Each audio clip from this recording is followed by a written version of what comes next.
Kenalkan, nama saya Mozartian Eugia Kristi dari kelas 11 MIPA 1 nomor absen 17. Jadi pada video kali ini kita akan bahas dan kita bincang-bincang tentang hal yang sebenarnya ini sudah booming tapi sudah terendam gitu. Jadi istilahnya harusnya itu jadi perbincangan bagi kita semua tapi jadi kurang terkenal ya, karena disepelekan. Nah, apakah bisa diterka tema apa yang sebenarnya kita akan bicarakan hari ini?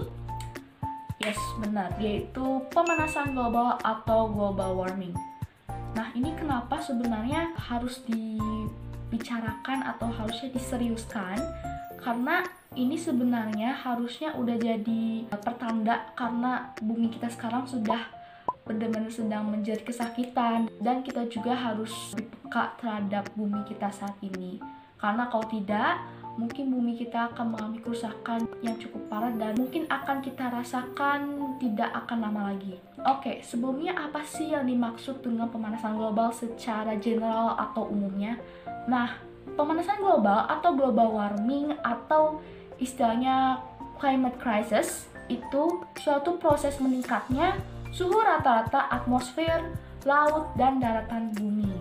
Nah, fenomena ini sebagian besar itu dipicu atau penyebabnya karena kegiatan manusia. Nah, kegiatan manusia itu seperti apa sih? Umumnya, aktivitas manusia itu biasanya berkaitan dengan penggunaan bahan fosil dari kegiatan alih guna manusia. Nah, semakin banyak jumlah di atmosfer, terutama gas karbon dioksida, dan menghasilkan efek rumah kaca. Nah, jadi efek rumah kaca itu apa sih? Efek rumah kaca adalah kejadian di mana panas di bumi terperangkap karena terhalang oleh gas emisi seperti karbon dioksida pada atmosfer. Oh iya, kenapa harus sebutannya rumah kaca sih? Kenapa nggak sebutannya rumah batu bata atau rumah kayu misalnya? Nah, coba kita ilustrasikan, kita bayangkan rumah kaca yang biasanya itu buat pertanian ya, itu kan buat menanam tanaman di situ.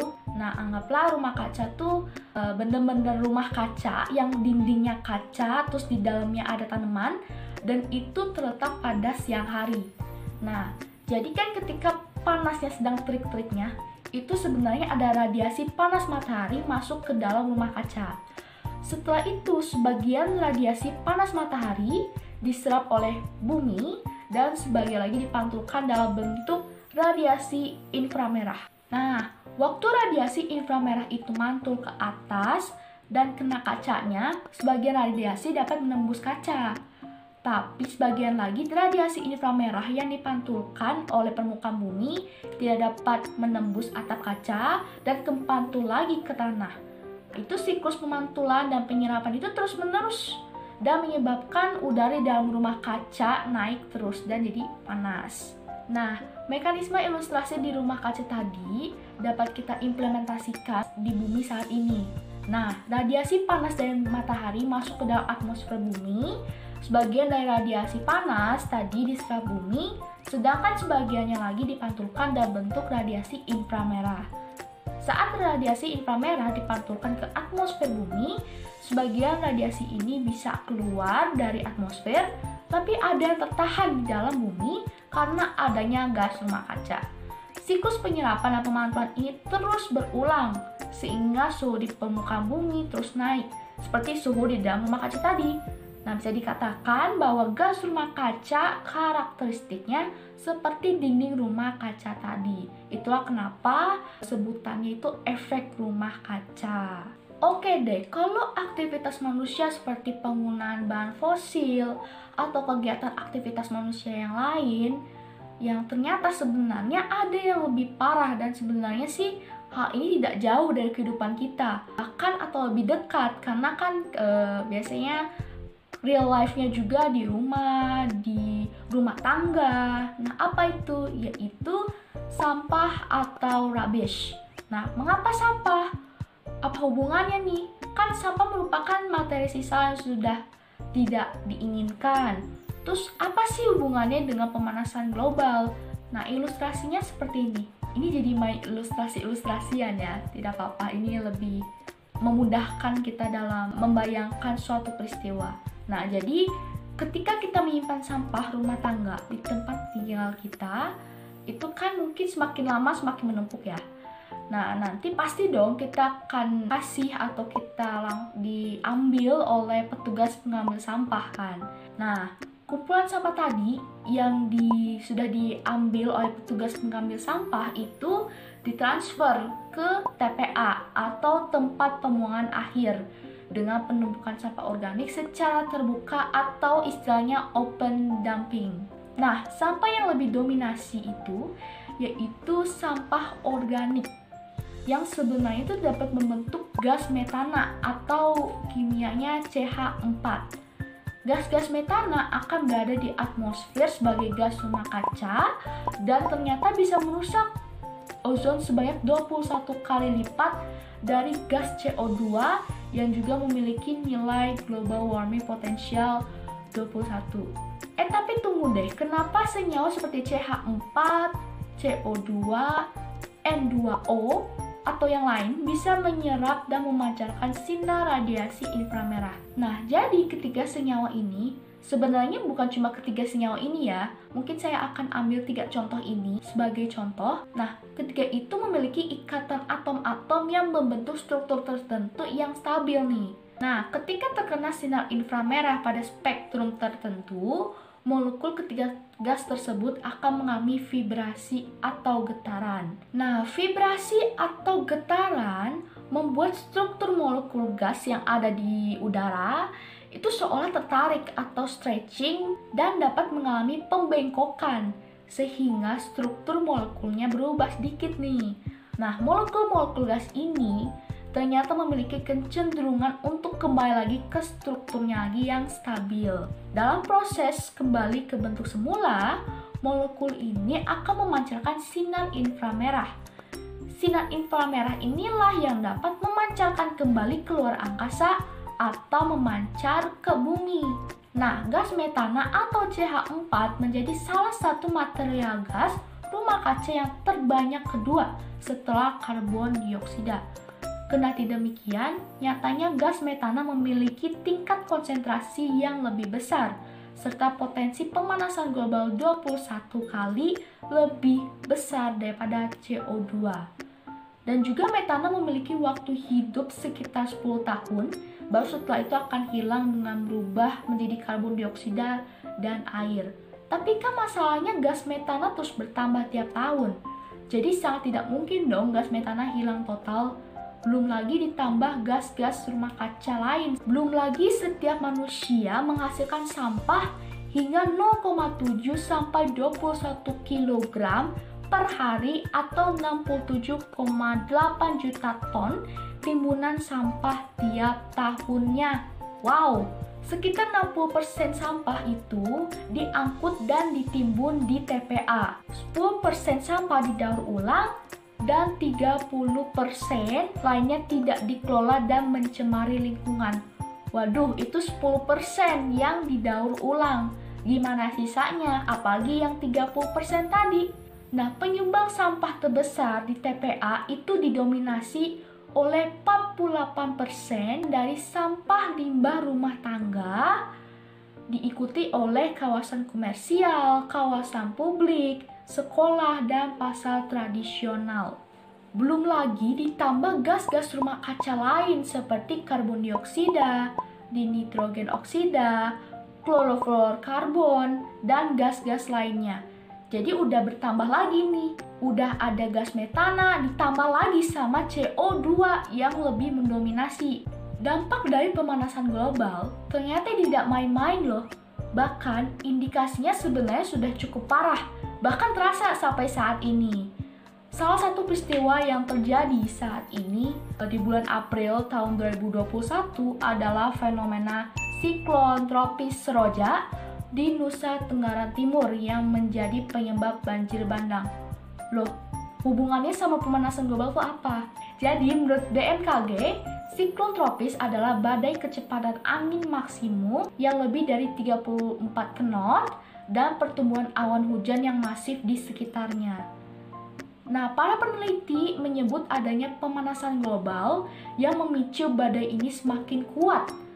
Hal ini dikarenakan peningkatan suhu muka air laut yang semakin panas, serta kelembaban tambahan di atmosfer cenderung memberi energi pada badai ini.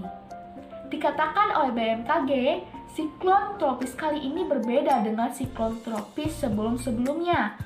Nah, pada kejadian sebelumnya, siklon tropis biasanya terbentuk di lautan. Tapi pada kejadian ini, siklon tropis Roja justru terbentuk di area pulau atau di daratan. Peristiwa seperti ini indikasi adanya pemanasan global sudah kentara jelas.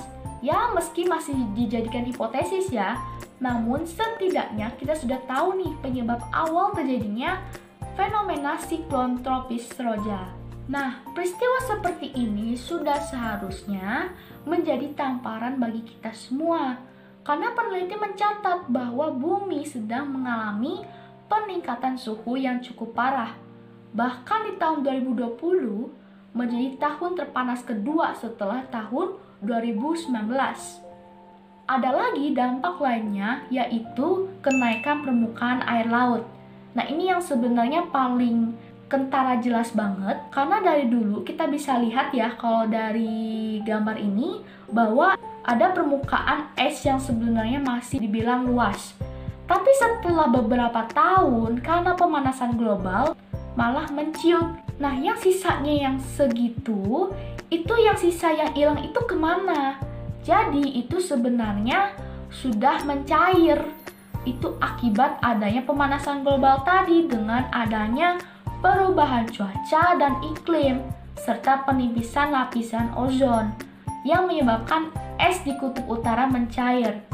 Nah, sekedar informasi, Jakarta diprediksi menjadi kota pertama di dunia yang akan tenggelam di tahun 2050 nanti. Wah, ini udah nggak bisa dibiarin lagi. Nah, belum lagi pemanasan global juga menyebabkan tersebarnya penyakit menular seperti penyakit malaria, penyakit demam berdarah dengue, penyakit kaki gajah, dan juga penyakit akibat virus, bakteri, dan plasmodium karena kenaikan suhu tadi yang menyebabkan mereka tuh semakin sulit untuk dibunuh. Mungkin ini juga alasannya kenapa virus corona itu sangat sulit untuk dibasmi. Selain juga karena mereka juga mempunyai tingkat mutasi yang tinggi, tapi ternyata mereka juga ada faktor dari luarnya nih, seperti adanya habitat yang di sekitarnya itu panas gitu. Pertanyaannya, bisakah kita menghentikan pemanasan global? Bisa nggak ya? Jawabannya tidak bisa. Kita hanya bisa memperlambat pemanasan global saja. Tapi untuk melakukannya pasti sangat sulit dong. Bahkan menurut para ilmuwan, mereka lebih sepakat untuk memperlambatnya dengan cara mengurangi pengeluaran gas emisi rumah kaca ke udara. Nah, setidaknya seluruh negara di dunia sudah sepakat nih untuk mengurangi gas emisi rumah kaca secara berkala agar suhu bumi tidak terlalu naik-naik sekali. Nah, kenapa tuh kita tidak langsung meng-cut atau menghentikan pengeluaran gas emisi rumah kaca? Nah, karena kalau kita berhenti mengeluarkan gas rumah kaca ke udara, saat ini juga suhu bumi akan tetap panas dong. Bahkan jika kita tidak melakukan apa-apa, mungkin kedepannya bumi akan mengalami hal yang lebih parah lagi. Dari berita yang saya dapat, ini menurut PBB, kita hanya punya waktu 12 tahun untuk cegah malapetaka pemanasan global. Yang berita ini diterbitkan pada tahun 2018. Nah, berarti kalau di tahun 2021 ini, kita ada 3 tahun, hitung dulu. Berarti kita masih punya waktu 9 tahun untuk mencegah pemanasan global ini. Untuk itu kita harus bertindak cepat nih agar dapat mengurangi gas emisi rumah kaca. Nah, sebenarnya cara penanggulangannya dapat kita langsung terapkan di rumah loh. Nah, karena ini juga tentang sampah, kita bisa lakukan berdasarkan prinsip 3R, yaitu reduce, reuse, dan recycle. Ini bahkan menjadi rahasia umum ya kalau misal menggunakan 3R ini. Tapi pertanyaannya, apakah kita niat untuk melakukannya? Nah, kita coba dari reduce. Reduce adalah mengurangi penggunaan barang yang akan menjadi sampah. Contohnya kita bisa pakai tote bag untuk membawa barang-barang belanjaannya. Biasanya kalau kita belanja atau ngebawa barang belanjaan kan kita pakai plastik. Nah, kita bisa nih ganti dengan tote bag tadi. Jadinya bisa dipakai secara berulang daripada plastik yang bisa aja dibuang. Padahal kan mereka juga butuh waktu untuk mengurai cukup lama ya. Nah, untuk contoh seperti ini kita udah bisa langsung diterapkan sebenarnya. Bahkan sebenarnya malah cukup sederhana loh, gak perlu mengeluarkan terlalu banyak dana. Sebenarnya sedikit banget dananya. Nah, selanjutnya ada reuse. Reuse adalah menggunakan kembali barang-barang yang masih bisa digunakan. Oh ya, jadi salah satu kegiatan yang sedang saya dan orang tua saya lakukan yaitu memisahkan sampah organik dan sampah anorganik. Nah, sampah anorganik ini seperti botol plastik itu akan didaur ulang menjadi media tanaman. Media tanaman seperti pot atau dijadikan sebagai alat penyiram air. Lalu yang sampah organik tadi itu dikemanakan? Nah, sampah organik ini ditindaklanjuti di prinsip ketiga, yaitu recycle. Nah, recycle yaitu mendaur ulang barang-barang yang sudah tidak dapat digunakan. Nah, untuk sampah organik seperti bekas kulit buah-buahan, kulit bawang, bekas sayur-sayuran, dan lain-lain, itu akan diubah menjadi ekoenzim. Wah, apa tuh ekoenzim? Nah, ekoenzim adalah hasil dari fermentasi limbah dapur organik seperti ampas buah tadi dan sayuran juga yang dicampur dengan molase atau tetes tebu yang mengandung gula dan asam-asaman organik serta ditambahkan air sebagai pelarut. Lalu, ekoenzim ini dipakai sebagai apa? Nah, sebenarnya ekoenzim ini sangat serbaguna loh. Ekoenzim ini bisa dipakai sebagai cairan pembersih alami seperti cairan pembersih rumah, baju, bahkan sayur dan buah dari pestisida juga bisa. Nah, selain itu, ekoenzim bisa juga dipakai sebagai pupuk tanaman, penjernih air, penjernih udara alami, hand sanitizer alami, bahkan bisa juga dong sebagai alat kecantikan alami.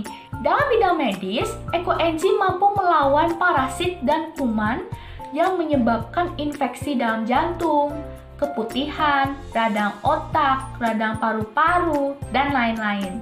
Nah, sebenarnya masih banyak lagi keajaiban ekoenzim. Atau apa sih keuntungan dari ekoenzim ini?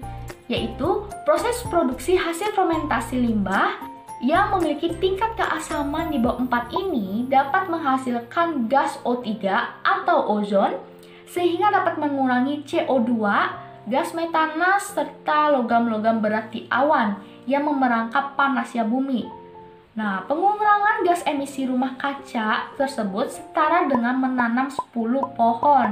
Wow, bayangin ya 10 pohon loh.